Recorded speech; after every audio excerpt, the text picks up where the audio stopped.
Hi, everybody. Thank you for staying with us. I'm Christine Palm, and for the next 20 hours, I am a state representative. This is my penultimate day. I always love being able to use that word correctly, but as of 10 a.m. tomorrow, I am no longer going to be in the legislature after 3 terms. And instead, I will be sharing with you some exciting things that I'll be working on. But first, our assignment today is to talk about media and communications. And for those of you who heard the wonderful speaker, Chuck Nice, messaging, and Pazniocka said the same thing. Messaging important to get it right when we're talking to colleagues, adversaries, and everybody. But before we can message anything, we have to understand it. And before we can understand it, we have to have correct information. And for that information to be correct, it has to be vetted by experts and it has to be legitimate. And that is the crux of where we are as environmentalists right now in this horrible culture war. There is good news and bad news about journalism and communications as far as environmental activism goes.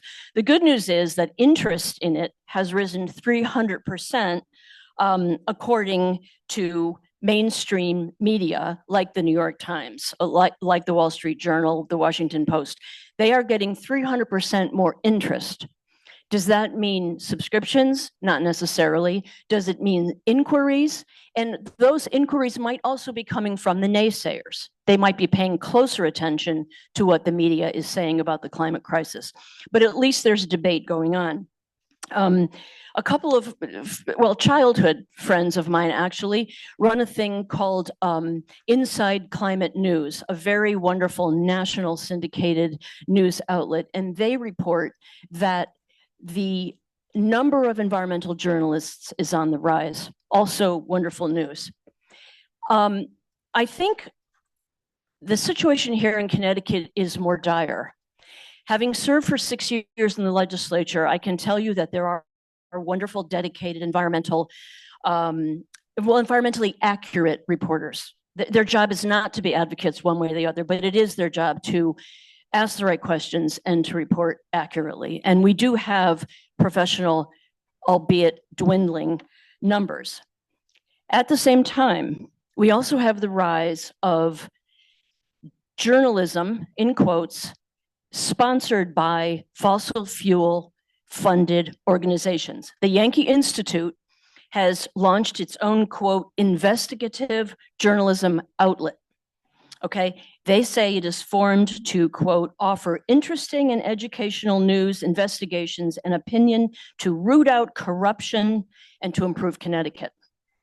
Nobody in the press, nobody in the legislature has called out the Yankee Institute for being funded by the Koch brothers and Donors Trust, which is a shill funneling of fossil fuel industry related money. If I were still a working journalist, I would ask every sitting legislator, every single executive branch person to reveal what their holdings are in the stock market in the fossil fuel industry.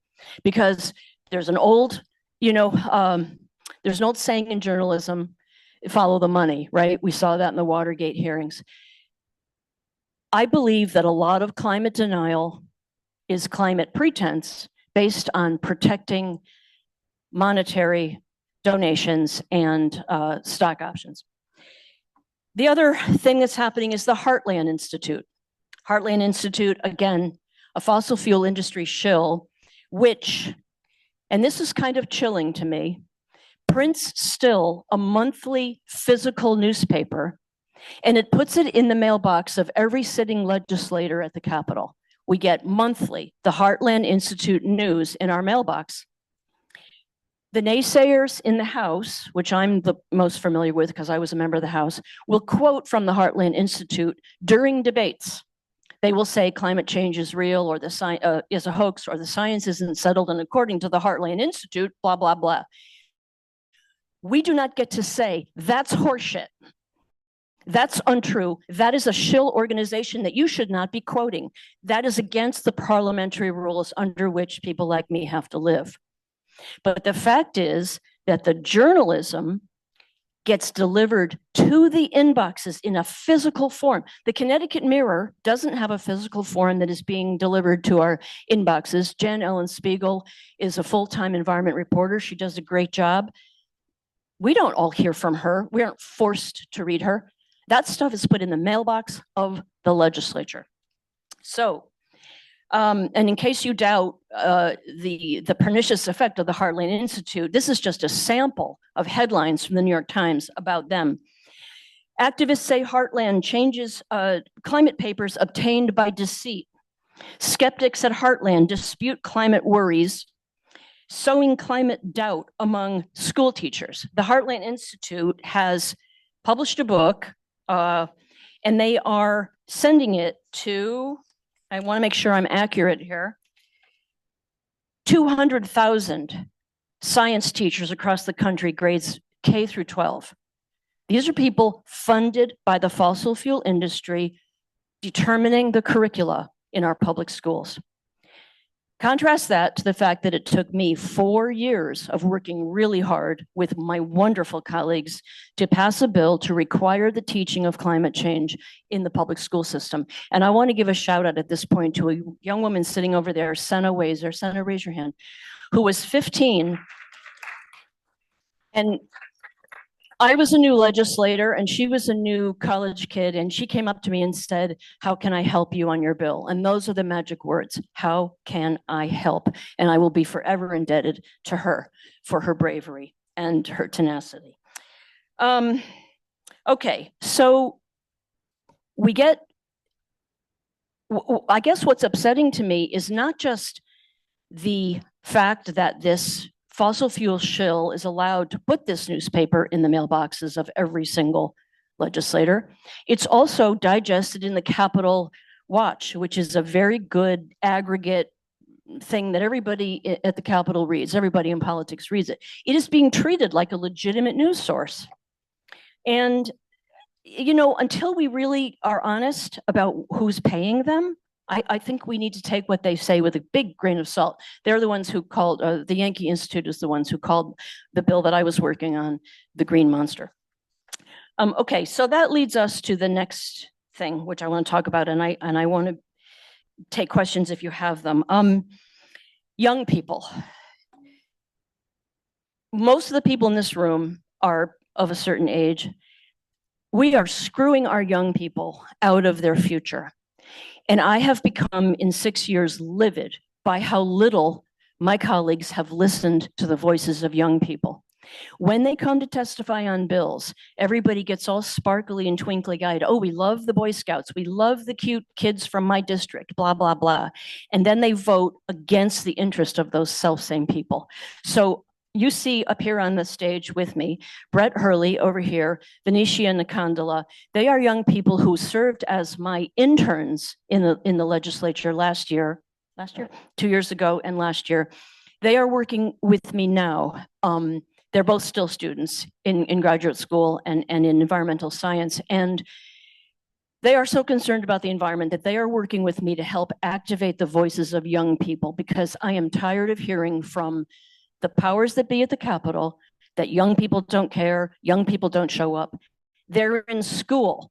You know, they can't skip school, although some did, and come to the Capitol.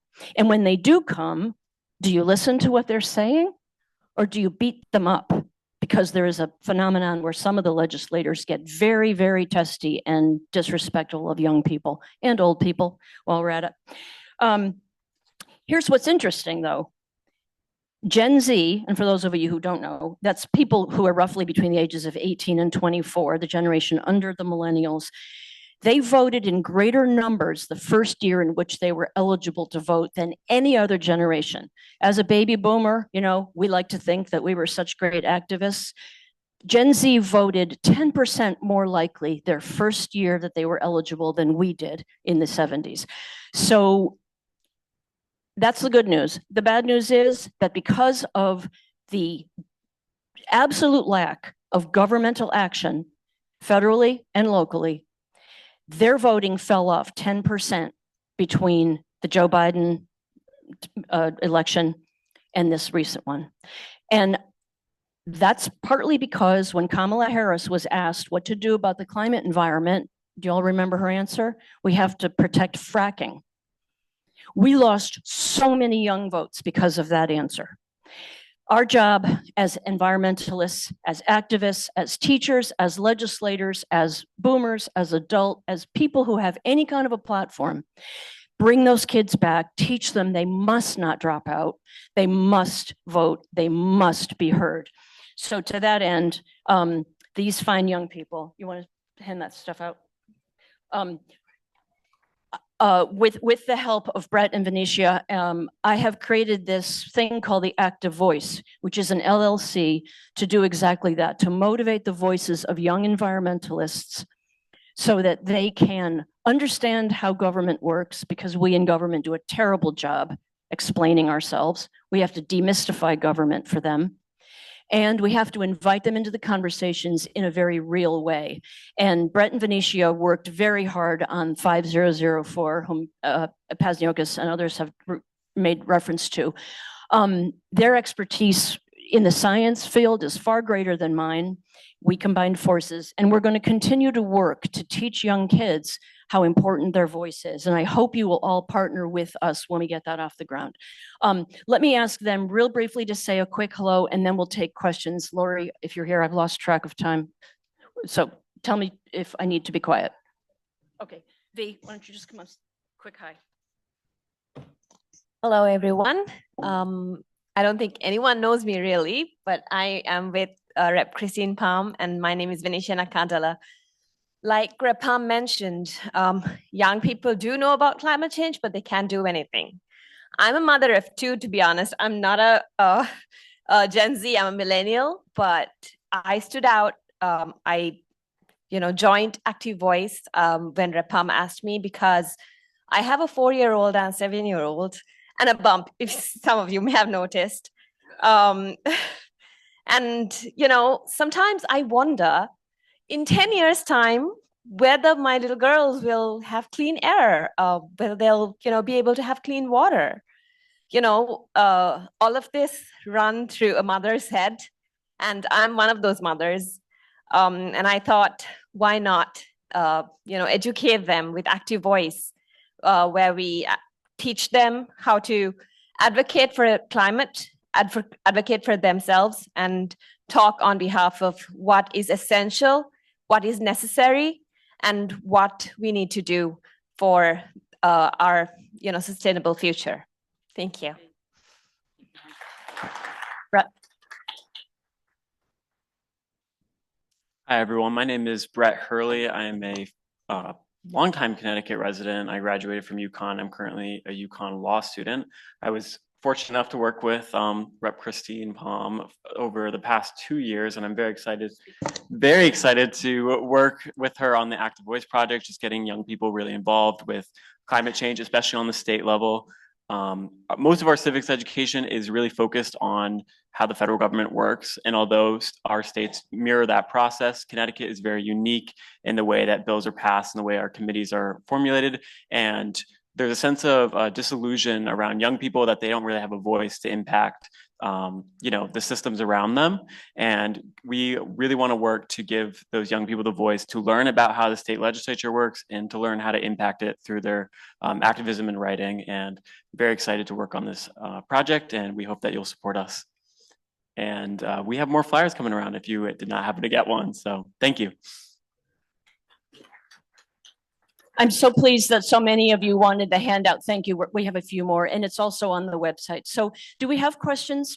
Sir, do you have your hand up for the flyer or for a question? Oh, okay. Anybody? Yes, ma'am. I love your banner.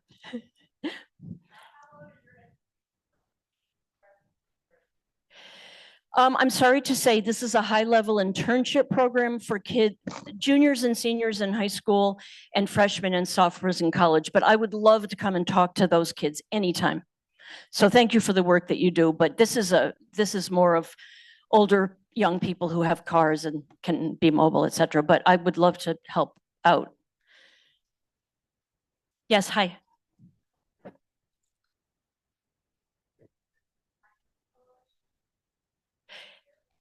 Yes, I am. Thank you. That's on like my list of to-dos, but thank you. They do a great job. Being built. You know, I am still a legislator, so I have to be very careful that I'm not doing anything that runs afoul of lobbying laws, et cetera. So I have to wait until tomorrow before I can do certain things.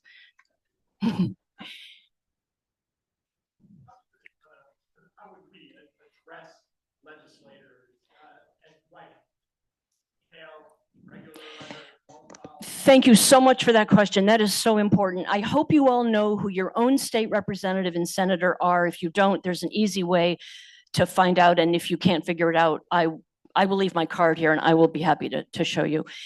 You have to be able to know how they voted. And that's easy to look up. The voting records are all a matter of public record. Happily, perhaps a little bit old-fashionedly, if that's a word, almost all of my colleagues agree that email is the best way to reach us. I don't know, Dathan is nodding her head. Most of us prefer email. Some of us give our cell phones out. I do, a lot don't. We should answer emails, but please be aware, and I say this respectfully to the advocacy groups present. If you use a clicktivist network, ourvoicepolitics.com, onevoiceamerica.com, there's a whole bunch of them. You have to understand that our inbox just becomes a sea of the exact same message, and it has the opposite effect of what you want. If you were to write to me and say, "Hi, Rep. Palm, I heard you speak at the Bushnell. What's your name? I'm Paul, and we met, blah, blah. Here's my concern." That's the way to do it. Oddly, we are all elected by our local districts. I serve 4 towns. Hi, Mary. I serve 4 towns. I have a colleague who serves 12, and then my colleagues in New Haven will serve just a corner of New Haven because it's all based on population, right? So 26-ish thousand people is what each of us represents. And in my case, because I serve 4 small Connecticut River towns, it takes 4 of them to equal that amount. Every vote we take affects all of you. If everybody in this room is a Connecticut resident, every single thing I did or didn't do affected all of you, even though probably nobody in this room was able to vote for me. I don't know. Does anybody live in Chester, Deep River, Essex, or Haddam? Oh, yay. Okay, so I'm the state rep for those 2 people. So there's an irony there because we are most responsive to the people who elected us, but I hate to use the word power, our influence, our ability to make change extends across the whole state. It's a funny system. It's unlike your municipal government. However responsive they may be, mayors, select people, you elect them and they don't make law. They just take care of your towns. We make law that affects all of you, whether you were for or against legalizing cannabis. We voted on that. I just didn't vote for the towns I represent. So to answer your question, make sure that they know that you are a constituent. I live on Jones Road and I want you to vote this way or that way. If you are an advocate for the environment, I will speak for myself. I contacted and talked regularly with and relied upon a lot of people, Senna is an example, who were not my constituents, but I needed their expertise. So don't say, well, because this person isn't my rep, I shouldn't talk to them. But I'm going to turn that around. If you write to your rep and they don't respond to you, you have to hold them responsible. You have a right to complain because we are beholden to you. And one of the things that drives me crazy is to learn from my colleagues, oh, I never answer my email because, I run unopposed. I don't have any competition. You need to hold them responsible. They should listen to you. Yes, ma'am.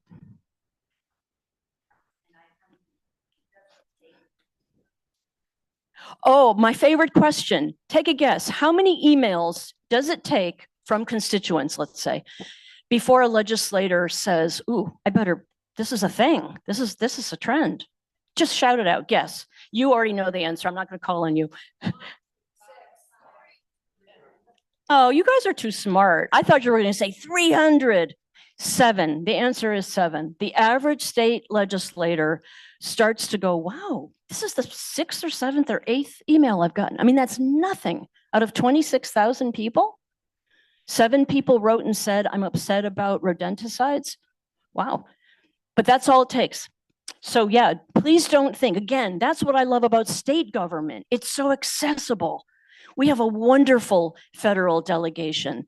But, you know, Blumenthal, Courtney, Deloro, they all represent millions of us, right? 3.68 million of us. They can't all call you back in fairness. I can, and I should. So yeah, that's the power of state government, is we are accessible. We come and we speak at groups like this, and then we'll follow up. So use your power. People don't know how much untapped power they have with their legislator.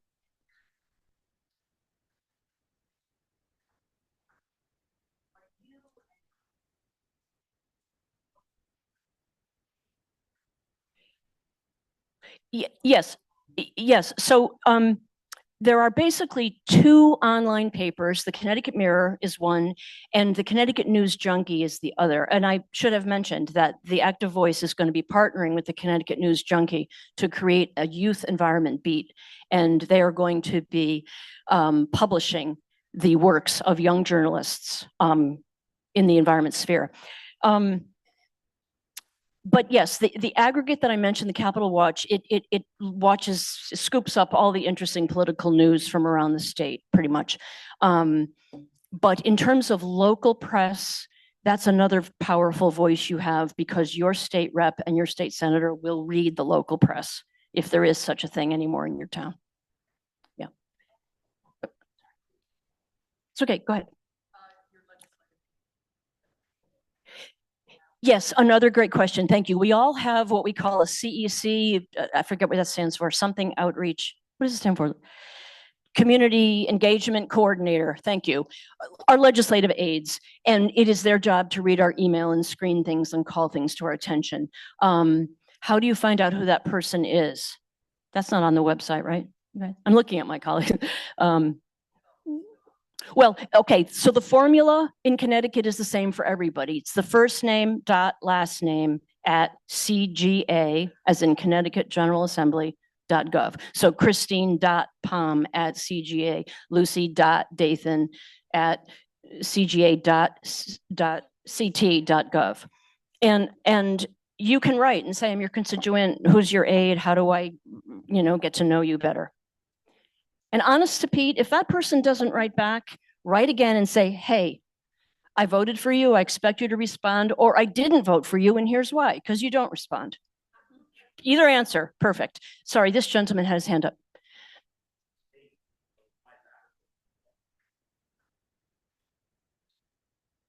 By bilateral, you mean bipartisan? I may be not the best person to ask. As vice chair of the Environment Committee, I authored that big bill, the omnibus bill. Omnibus, it's like an aircraft carrier bill. It has many, many parts, 23 moving parts. I asked over and over again my Republican colleagues to contribute sections, to read sections, to make suggestions, and they said they would, and then they didn't. And then I found out on the last day of the session, when it became clear that our bill was not going to get raised in the Senate. The clock is ticking. We have to end legally at midnight on the last day of session. It was clear that my bill was going to die. One of my colleagues from across the aisle came over to me and said, I'm sorry about your bill. I said, well, not sorry enough to vote for it. And she said, well, all those EV things, I said, there was nothing about EVs in my bill. And she said, oh, well, the mandates against business. I said, CBIA worked with me on this bill. We were giving businesses tax credits, tax breaks, incentive. She was clearly stunned. And then I said to her, and I'm really surprised that you, of all people, would turn down all that LoCIP money. LoCIP stands for, it's basically local money, capital improvement money for towns that the state gives. She said, there was LoCIP money? I said, did you read the bill? When you guys caucused it, caucus is when we discuss privately bills, they never caucused it. Nobody knew what was in that bill, and every one of them voted against it. Yeah, and that's what I learned on the last day of session. So that's your answer. How does it work? It only works if people want it to work. And I heard the keynote speaker and I heard the reporter and I hear Lori and Connor when they say about messaging. It's terribly important. I will tell you candidly, when I was door knocking, I never talked about, in one of my towns, which tends to be very conservative, I never talked about pay equity. As a feminist, that's very important to me. Never used the words. I did say, what's up with the broken tractor in your front yard? Oh, don't have the money to fix it. I said, you know what? Your wife probably isn't getting paid what she's owed. And if she got paid the extra 50, you could fix your tractor. Really? Suddenly they were all about pay equity. So a lot of it is messaging, admittedly. But even when you do message the truth, even when you do point to somebody and say, your grandchild is not going to be able to breathe, they shrug. And that's why I'm saying we got to look deeper at what is really motivating this climate change denial. I think it has to do with financial holdings, because I don't understand what else it could be. Because you remember the big floods we had recently in the town of Oxford, Newtown, the roads were cracking and the bridges were falling in. Every one of those towns is represented by a Republican who voted against my bill. But they all took the federal FEMA money, the Joe Biden money, to fix it. And when you try to make those connections, when you try to say your people are suffering, your people have been dislodged, your businesses are shuttered because they're flooded, they still start talking about, well, you know, weather versus climate, like Chuck Nice was saying. They don't know the difference between weather and climate. It's cold today. One guy stood up there and said, I love climate change because I hate shoveling. So I'd like to be more positive about it. I tell you this, the incoming chair of the Environment Committee is much nicer than I am and probably has a much better touch with the opposition than I ever could, and will do a better job to reach out across the aisle.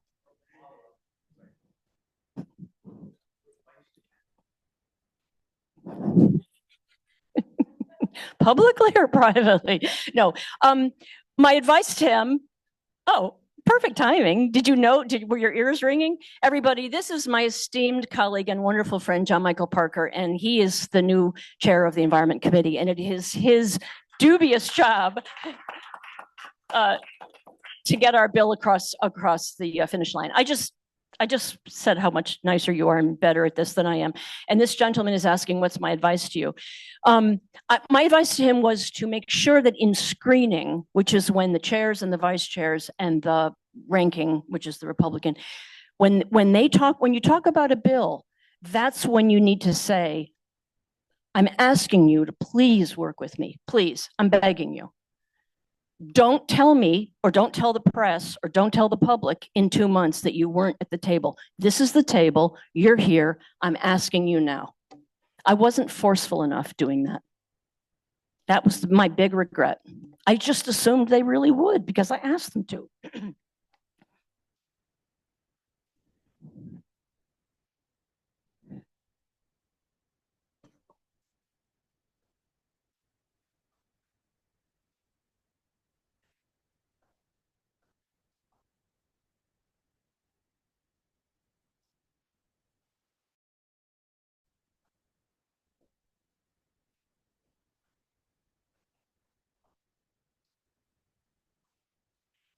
Yes, thank you. I don't know if you could hear the question, but what's the last leg of the journey in getting a bill passed? And in Connecticut, which is one of only 13 states out of 50, where we allow the filibuster, you all know what the filibuster is, unlimited debate, which is really, to use the old-fashioned term, a gentleman's agreement. It's a parliamentary procedure. It's not a rule. It's not a state statute. It's a rule. I mean, it's not a rule. It's just an agreement. The clock runs down. When you are opposed to a bill, you talk it to death until the clock runs down, and then the powers that be say, I'm sorry, we're out of time. Because the reality is, you know, Lucy has bills that she cares about. I have other colleagues here. I don't know if they're in the room at the moment, but you know, they have, Rachel, they have bills that they care about just as much as I care about my bills. And these people are my friends. And what you don't want is to turn to your colleague, a beloved colleague, and say, I won and you lost. I'm more important than you. You know, you're the schmuck who didn't have the pull to get your bill. And that is a tactic that the opposition will use to run down the clock so that our leadership has no choice but to say, dude, we only have 2 more hours. We can't do 10 bills. So that is a peculiarity of Connecticut. And when you look at Minnesota, which has a Democratic majority of 1 person, they did in this past session what Connecticut achieved in the past 6 years that I have been in office with 1, because they don't have the filibuster. And they listen to the opposition and then they go, okay, bang the gavel, vote. Bang the gavel, vote. We're voting. We don't do that in Connecticut. So we have endless debate and the clock runs down and then we all say, well, I got it through the House and it died. And then next year it has to start all over again. You give me the hairy eyeball? Okay. Okay, yeah, I guess we're running out of time. Lucy, did you want to say something? I was just gonna say, I was on the right review committee when we. That was very, very painful and I. Environment, it's the environment. And I think, that's where I really felt for that bill. Because the message wasn't simplified, wasn't enough communication. Know what was going on. Yep. You know, the right review was a bipartisan committee. I had a co-chair and we discussed this. And we really would love to get some support on this. And we had education committee members, but outside investment. Yep. And, you know, it can be a simple email, a simple call to the office. It doesn't have to be, you know, a huge essay of support of why you like to be. Just knowing, hey, I'm Christine, I live in your district, and I support this bill. And yes, she's right. And please come up and testify on bills. It's not nearly as scary as people think it is. And it does go a very, very long way. I do think we have to wrap this up out of respect to other folks, but thank you all so very much. And to those people, I'm looking at you, Bill, to those people in this room who have worked so hard with me for 6 years, I'm so deeply grateful. And as much as I will miss being in the legislature, I'm really, really excited about working with young people to help them have a stronger voice because it is their future. And as cheesy as that sounds, look, I'm on my way out, but I have 4 millennial sons and a new grandchild. And oh, you bet I worry about them. Thank you.